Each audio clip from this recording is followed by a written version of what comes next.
இந்த ஊரை பொறுத்தவரையிலே நான் மிகவும் இந்த ஊரிலே பிறந்ததற்காக பெருமைப்படுகின்ற அதாவது சந்தோஷப்படுகின்ற ஒருவன். இந்த ஊர் இன்று இந்த நாட்டுக்கு அதே போல இந்த மாவட்டத்திற்கு இன்று இந்த மாவட்டத்திலே இது மன்னார் வருகின்ற பாலமாக இருக்கலாம், அல்லது கச்சேரி பில்டிங்காக இருக்கலாம், அல்லது மன்னார் நகரத்திலே கட்டப்பட்ட பஸ் ஸ்டாண்டாக இருக்கலாம், அல்லது போடப்பட்ட காபட் யாழ்ப்பாணத்துக்கான மன்னாரிலிருந்து காபட் பாதையாக இருக்கலாம், அல்லது மன்னாரிலிருந்து மரிச்சிக்கட்டி வரை மன்னார் புத்தளம் பாதை போடப்பட்ட காபட் வீதியாக இருக்கலாம். மரிச்சிக்கட்டியிலிருந்து புத்தளம் வரைக்குமான காபட் வீதிக்கு பணத்தை நாங்கள் ஒதுக்கிய பொழுது, புத்தளத்திலிருந்து போட்டுக்கொண்டு வருகின்ற பொழுது, இளமங்கலத்தோடு வருகின்ற பொழுது, இளவரங்குளம் வரை வருகின்ற பொழுது எதிரிகள் அதாவது வழக்குகளை போட்டு அந்த பாதையை நிறுத்தினார்கள். அந்த வழக்கு தான் அண்மையிலே தீர்ப்பு வந்ததற்காகத்தான் நான் நேற்று பாராளுமன்றத்திலே பேசினேன். தீர்ப்பல்ல, வழக்கை போட்டவர்கள் வாபஸ் வாங்கி இருக்கிறார்கள். வாபஸ் வாங்குகின்ற பொழுது யாருக்கு எதிராக வழக்கு போட்டார்களோ, அதாவது wild life department, forest department, அந்த டிபார்ட்மெண்ட்டுக்கு பொறுப்பான அமைச்சு அந்த போட்ட வழக்கு, அதாவது இந்த பாதை மூடப்பட வேண்டும் அல்லது திருத்தப்படக்கூடாது, திறக்கப்படக்கூடாது என்று போட்ட வழக்கை அவர்கள் அதற்கு நாங்கள் உடன்படுகிறோம் என்று சொன்னதனால் அந்த வழக்கு வாபஸ் பெறப்பட்டிருக்கிறது. எனவே பாதையை மூட வேண்டும் என்ற ஒரு தீர்ப்பு வழங்கப்படவில்லை. ஆனால் இந்த அரசாங்கத்தின் அமைச்சர் அதை பொறுப்படுத்தி, அதாவது நாங்கள் இந்த பாதையை அபிவிருத்தி செய்ய மாட்டோம், அந்த இடையிலே நிறுத்தப்பட்ட பாதையை நிறுத்தப்பட்டது யாரால் நிறுத்தப்பட்டது? அந்த வழக்கை போட்டவர்களால் நிறுத்தப்பட்டது. அந்த பாதையை நாங்கள் அமைச்சராக இருக்கின்ற பொழுது மன்னாரில் இருந்து புத்தளம் வரை அதற்கான நிதியை நாங்கள் பெற்றிருந்தோம். அதற்கான பாதையை நாங்கள் ஒரு பக்கம் அல்ல, மன்னாரிலிருந்தும் போட்டுக் கொண்டு வந்தோம், புத்தளத்திலிருந்தும் போட்டுக் கொண்டு வந்தோம். இடையிலே அந்த அதாவது வில்பத்துக்கு சொந்தமான அந்த பகுதிகளிலே வருகின்ற அந்த பாதை அதை போட வேண்டாம் என்று போடப்பட்ட வழக்கு 15 வருஷத்துக்கு பிறகு வாபஸ் வாங்கப்பட்ட, அதாவது அந்த வேண்டுகோளை இந்த அரசாங்கம் புதிதாக வந்த அரசாங்கத்துடைய அமைச்சர் அதை அமைச்சு அதை ஏற்றுக்கொண்டு வாபஸ் வாங்கியதனால் தான் நான் ஆத்திரத்தோடு நான் நேற்று பாராளுமன்றத்திலே அதை நான் சொன்னேன். மஹிந்த ராஜபக்சவுடைய ஆட்சி காலத்திலே தான் நான் அமைச்சராக இருந்த பொழுது அதை திறந்தேன். அந்த மன்னார் புத்தளம் பாதை பசில் ராஜபக்ச பொருளாதார அமைச்சராக இருக்கின்ற பொழுதுதான் அதற்கான பணத்தை நான் பெற்று மன்னாரிலிருந்து புத்தளம் வரை அதற்கான பாதைக்காக கோடிக்கணக்கான ரூபாய் பெற்று அரிப்பு பாலம் தொடக்கம் மன்னாரில் இருந்த அந்த மன்னாருக்கு புத்தளத்துக்கும் இருக்கிற இடையில இருக்கின்ற இன்னும் 5 பாலங்களுக்கு பணத்தை பெற்று காபட் ரோட்டிற்காக சைனாவிடம் இருந்து கடன் பெற்று நாங்கள் அதை செய்தோம். அதை செய்ய விடாமல் தடுத்த வழக்காளிகள் அவர்களால் தான் அந்த பாதை இடையிலே மட்டும்தான் அது இன்னும் செய்யப்படவில்லை. அதை நிரந்தரமாக செய்யப்படாமல் இருப்பதற்கான ஒரு ஏற்பாட்டை இந்த அரசாங்கத்துடைய அந்த வனவளங்களுக்கு பொறுப்பான அமைச்சு பொருட்படுத்ததனால் தான் அந்த வேதனையோடு நான் நேற்று பாராளுமன்றத்தில் பேசினேன். வழி தெரியாதவர்கள், இந்த நாட்டுடைய இந்த மக்களுக்கு நடந்த அநியாயம் தெரியாதவர்கள், இந்த மக்களுக்கு நடந்த அநியாயத்துக்கு பிறகு இந்த மக்களை மீள குடியேற்றுவதற்கு நாங்கள் செய்த பணிகளை பற்றி தெரியாதவர்கள், அப்பாறு எதையுமே தெரியாதவர்கள், நேற்று முளைத்த காலங்களாக அரசியலுக்கு வந்து இந்த அலையிலே அனுர குமார திசாநாயக் என்ற அலையிலே பாராளுமன்றத்துக்கு வந்த ஒரு சிலர் இன்று பாராளுமன்றத்தில் எனக்கு எதிராக பேசியதாக நான் அறிகிறேன். நான் இல்லாத பொழுது அவர்கள் கேட்கிறார்களாம், நான் அமைச்சராக இருக்கின்ற பொழுது இந்த பாதையை போட்டிருக்கலாமே என்று. அந்த பாதையை போட்டேன், அந்த பாதையை திறந்ததே நாங்கள் தான். 100 வருஷம் பழமை வாய்ந்த பாதை. நாம் இடம்பெயர்ந்து வெளியேற்றப்பட்ட பிறகு அந்த பாதை மூடப்பட்டிருந்தது. 2009 சமாதானம் வந்த பிறகு 2012 அந்த பாதையை பல அழுத்தங்கள் திறக்க வேண்டாம் என்று இருந்த பொழுது பலவந்தமாக நான் நூற்றுக்கணக்கான வாகனங்களோடு வந்து அதை திறந்து வைத்ததே நாங்கள் தான்.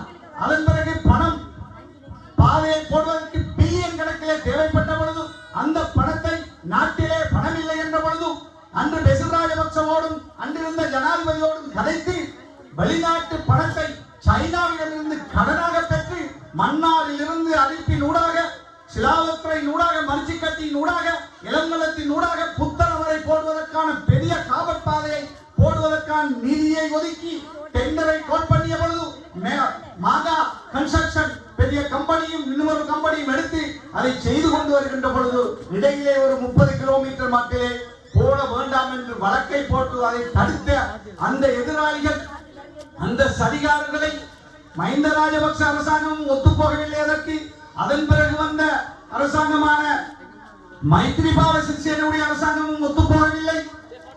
நிரந்தரமாக மூடுவதற்கு அதன் பிறகு வந்த கோட்டாபய ராஜபக்சவுடைய அரசாங்கமும் ஒத்து போகவில்லை. அதற்கு பிறகு வந்த ரணில் விக்ரமசிங்கவுடைய அரசாங்கமும் ஒத்து போகவில்லை. ஆனால் இந்த வீதியை நான் வந்தால் திறந்து தருவேன் என்று சொன்ன இந்த ஜனாதிபதி, மன்னாரிலே வந்து கூட்டத்திலே சொன்ன ஜனாதிபதி, ஒரே ஒரு ஜனாதிபதி மட்டும்தான் இந்த வீதியை திறந்து தருவேன் என்று இவ்வளவு காலம் சொல்லியிருக்கிறார். அவருடைய அரசாங்கத்திலே நான் நினைக்கின்றேன் அவருக்கே தெரியாமல் இந்த வனவிலங்குக்கு பொறுப்பான அமைச்சர் இந்த சதியை அந்த அமைச்சு செய்திருக்கிறார். அதை சுட்டிக்காட்டியது இவர்களுக்கு பொறுக்கவில்லை.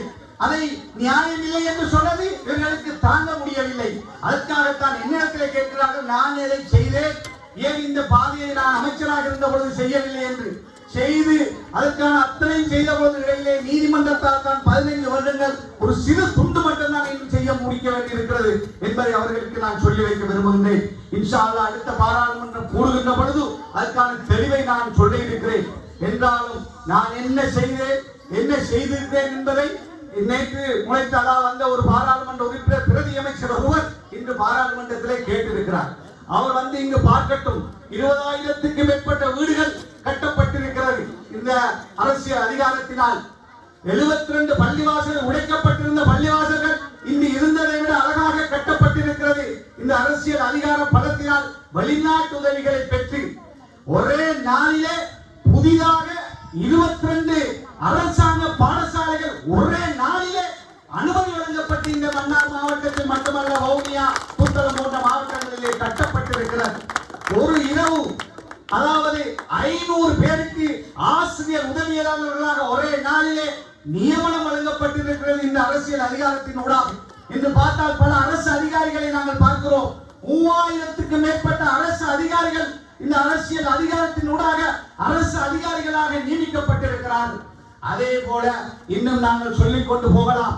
இந்த மன்னாரிலிருந்து யாழ்ப்பாண பாதை, சங்கப்பட்டி பாலமறையான பாதை, அதே போல இங்கு இந்த பாதை, அதே போல மன்னாரிலே செய்த அபிவிருத்திகள், வவுனியாவிலே, முல்லைத்தீவிலே நான் புனர்வாழ்வு அமைச்சராக இருக்கின்ற பொழுது முல்லைத்தீவு சுடுகாடாக இருந்தது, வவுனியா வடக்கு சுடுகாடாக இருந்தது. எதுவுமே இருக்கவில்லை. மடு பிரதேசத்திலே, மாந்த பிரதேசத்திலே ஒரு கட்டிடம் இருக்கவில்லை. அல்ஹம்துலில்லாஹ் இந்த அரசியல் அதிகாரத்தினால் ஒரு குறுகிய காலத்துக்குள்ளே எல்லா வீடுகளும் கட்டப்பட்டு மின்சாரமே ஒரு வீட்டுக்கு கூட இருக்கவில்லை. எல்லா வீடுகளுக்கும் மின்சாரம் கொடுத்து சமுர்த்தி திட்டம் இருக்கவில்லை. சமுர்த்தி திட்டத்தை மக்களுக்கு கொடுத்து சமுர்த்தி அதிகாரிகள் இருக்கவில்லை. சமுர்த்தி அதிகாரிகளுக்கு 500 பேருக்கு மேலே நியமனத்தை கொடுத்து, அதே போல எத்தனையோ பாதைகள், எத்தனையோ அபிவிருத்திகள், எத்தனையோ வீடுகள் என்று, எத்தனையோ புதிய பாடசாலைகள், பாடசாலை நூற்றுக்கணக்கான கட்டிடங்கள் என்று செய்யக்கூடிய பணிகளை நேர்மையாக நாங்கள் செய்திருக்கிறோம். இனமத வேதங்களுக்கு அப்பால் செய்திருக்கிறோம்.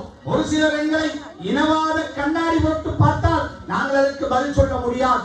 இனமத பேதங்களுக்கு அப்பால் அபிவிருத்தியை செய்திருக்கிறோம். 3000க்கு மேற்பட்டவர்களுக்கு இனமத பேதங்களுக்கு அப்பால் அரசியல் நியமனங்களை கொடுத்திருக்கிறோம். ஆனால் ஒரு சில இனவாதிகள், ஒரு சில பேரினவாத சக்திகள் எங்களை இனவாத மதவாத கண்ணாடி போட்டு பார்க்கிறார்கள் என்பதற்காக நாங்கள் ஒருபோதும் அவர்களுக்கு பதிலளிப்பதற்காக நாங்கள் எங்களுடைய நேரத்தை செலவு செய்தது கிடையாது.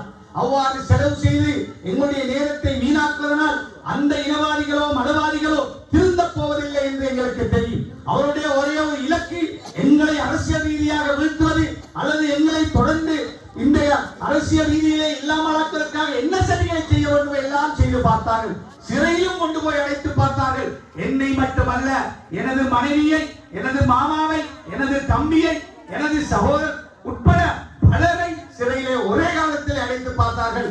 அப்படியாவது இவரை வீழ்த்தலாமா என்று முயற்சி செய்து பார்த்தார்கள்.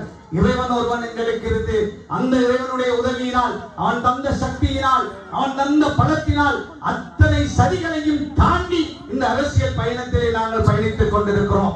இந்த அரசியல் பயணத்திலே எங்களுக்கு வந்த தடைகளும், எங்களுக்கு ஏற்படுத்தப்பட்ட சதிகளும், எங்களுக்கு ஏற்படுத்தப்பட்ட அநியாயங்களும் நான் நினைக்கிறேன் இந்த நாட்டிலே வாழ்ந்த அல்லது வாழ்ந்து மறைந்த அல்லது இன்று வாழ்ந்து கொண்டிருக்கின்ற எந்த ஒரு சிறுபான்மை அரசியல் தலைவர்களுக்கும் அவ்வாறான துன்பங்கள் வழங்கப்படவில்லை.